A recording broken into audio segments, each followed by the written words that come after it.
Students, good morning students. जैसे हमने पहले क्या पढ़ा था, हमने पढ़ा था मनवेंद्र राय नॉट का, कल हमने परिचय पढ़ लिया, उनके द्वारा लिखित जो रचनाएं हैं उनका अध्ययन कर लिया। आज हम अध्ययन करेंगे राय यानी मनवेंद्र नाथ राय और मार्क्सवाद।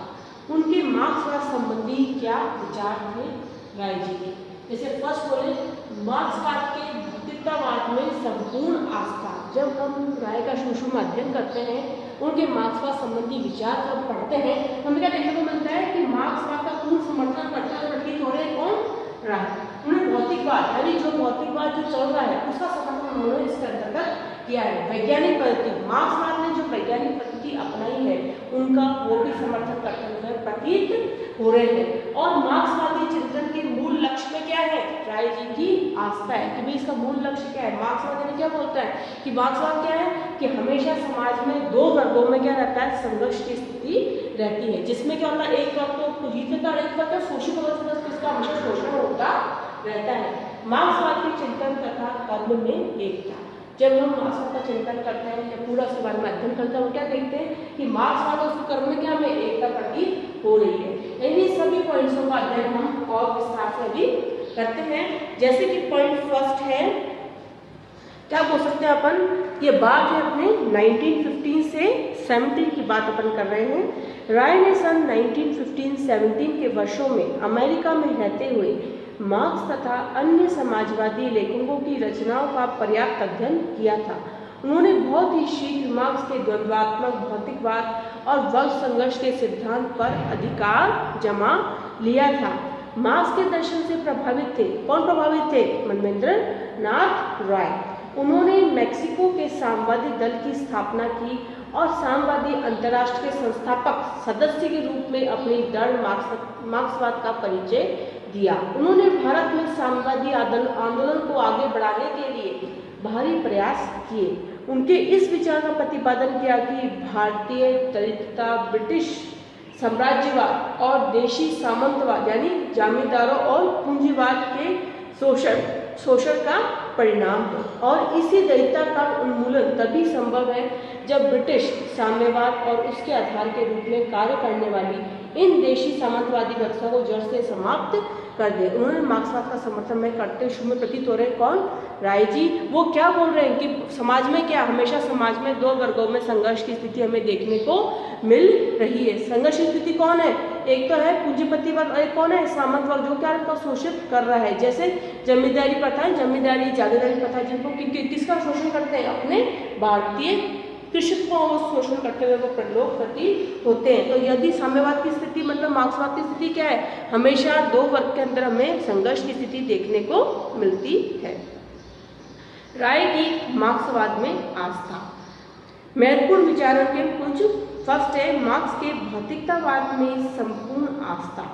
मार्क्स ने द्वंद्ववादी भौतिकतावाद का प्रतिपादन किया है। राय द्वंद्ववाद से सहमत नहीं थे, लेकिन भौतिकवाद में उनकी गहरी आस्था थी।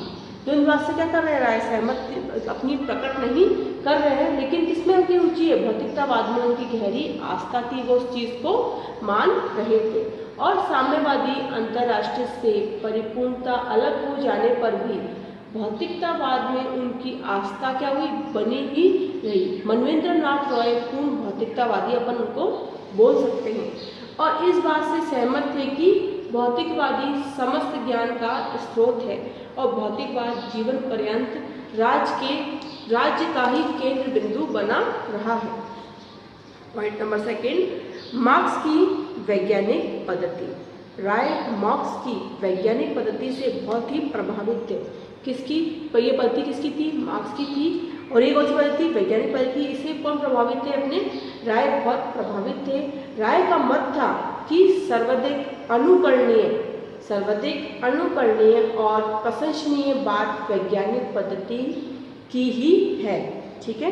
पॉइंट नंबर थर्ड, मार्क्सवादी चिंतन के मूल लक्ष्य में आस्था। मार्क्स ने पीड़ित और दलित वर्गों के प्रति गहरी सहानुभूति का भाव रखते हुए इस बात की घोर निंदा की थी कि समाज दूसरे मनुष्य का शोषण करे। मार्क्स का लक्ष्य था शोषण की इस स्थिति को समाप्त कर एक समाजवादी समाज की स्थापना करना। राय मार्क्स के चिंतन की इस मानवीय उदारवादी प्रवृत्ति को उनके संपूर्ण चिंतन का मूल लक्ष्य के प्रति भारी आस्था रखते थे। जब उन्होंने देखा कि वास्तव में कि उसकी मूल लक्ष्य क्या है, वो बोल रहे हैं मार्क्सवाद में क्या है कि हमेशा दो वर्गों में संघर्ष की स्थिति हमें देखने को मिल रही है, लेकिन स्थिति कब अच्छी होगी, जब क्या होगा, जो पूंजीपति वर्ग है और शोषित वर्ग है उसका शोषण वो ना करे। स्थिति कब अच्छी हो सकती है, जब एक वर्ग दूसरे वर्ग का शोषण ना करे, उसको भी समान अधिकार प्राप्त हो, उसको भी अपने विकास के अवसर प्राप्त हो। जब अपन क्या बोल सकते हैं कि हाँ भाई अब समानता बात हो सकती है। यदि मार्क्सवाद तो है, ये मार्क्सवाद का मूल लक्ष्य क्या है कि समाज में साम्यवाद व समानता की बात को रखना, उसको महत्व प्रदान करना। तो क्या कर रहे हैं, हमने मनवेंद्र नाथ नॉय इस बात को स्वीकार करते हुए, इस बात का समर्थन वो हमें करते हुए प्रतीत हो रहे हैं कि वास्तव में हाँ इस प्रकार की जो चीज़ें हैं वो होनी चाहिए। फिर बात करते हैं अपन मार्क्स के चिंतन तथा कर्म की एकता। राय ने मार्क्स के चिंतन के उस लक्ष्य को स्वीकार किया जो चिंतन तथा कर्म की एकता पर बल देता है।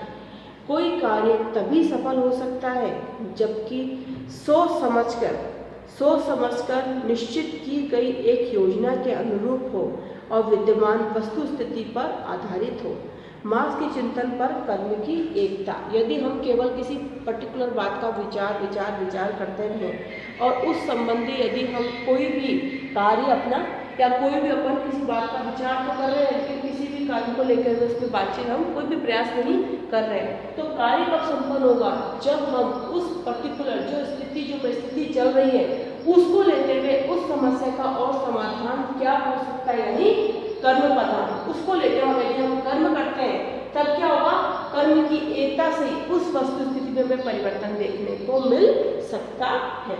यानी कि हम उस इस बात को ये बोलेंगे कि यदि कोई भी कार्य हमें संपूर्ण रूप से सही प्रकार से करना है तो उसके लिए हमें कार्य की एक क्रियान्वित योजना के अनुसार कार्य करना बहुत ही आवश्यक है। आज का टॉपिक इतना ही। Thank you.